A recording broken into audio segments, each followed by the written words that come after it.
Well, kids across the country have been out of school now for 3 months, and the responsibility of teaching shifted to parents during that time. So how did it go? The results of an early study are out, and as Amy Anderson explains, it's not great news for some students. Talk to just about any parent and they'll tell you homeschooling is stressful.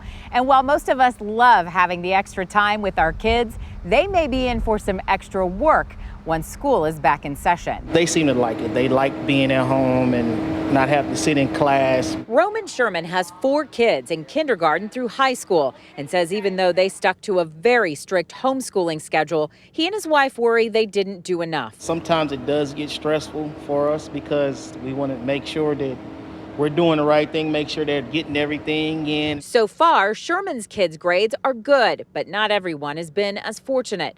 Researchers at Harvard and Brown looked at the results of an online math program and found that scores varied widely depending on a student's zip code.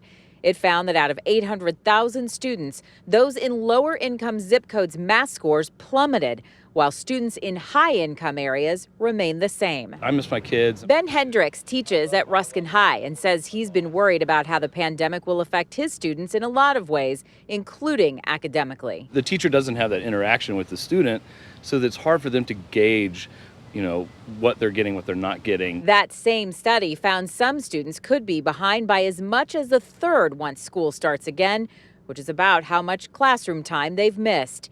It's something teachers here in the Metro are already thinking about. We're going to have to do a lot of assessments early on and try to figure out where kids are at. It's a long time off of school.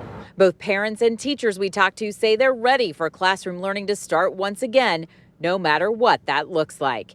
Amy Anderson, KCTV5 News.